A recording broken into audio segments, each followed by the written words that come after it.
So I'm researching the scholarly authentication of biblical forgery. So I'm interested in forgery, fake things, things that get accepted as real by scholars. We might think of it like art forgery, like a fake Vermeer, but I'm particularly interested in the kind of forgeries that are produced to either take advantage of or alter biblical history. The most famous case recently concerns a bunch of fake Dead Sea Scroll fragments that were purchased by the Museum of the Bible in Washington, D.C., authenticated by a set of scholars from Israel and Europe and elsewhere, and put on display for a brief period of time until some of the scholars involved called foul, and became pretty clear that millions of dollars had been spent on fake Dead Sea Scroll fragments. The fact is, there have been crises or dramas like this periodically for a number of years. And one of the reasons for the persistence of this is really sort of the ignorance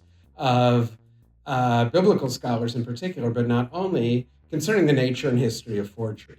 People underestimate the skill of forgers. Scholars tend to overestimate their own ability to snuff these things out. And then something else, and this is sort of perhaps the particular contribution of the work, I'm going back into academic attempts to authenticate forgeries and looking at and labeling the weak arguments that scholars often make. Often, oh, this couldn't be forged, that would be one. Often making excuses for things in the object that don't look quite right. Of course, people want these things that they have found to be real. And hopefully my work will help us prevent some of these recurring events in the future.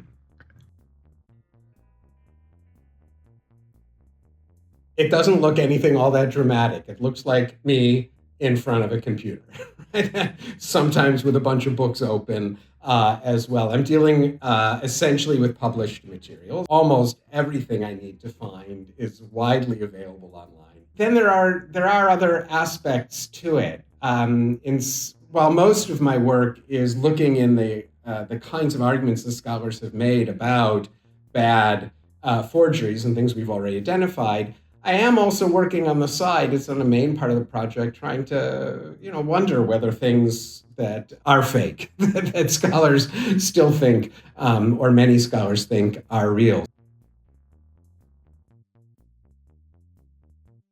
The ability to present unfinished work, but work that is progressing, right? And to get help on it.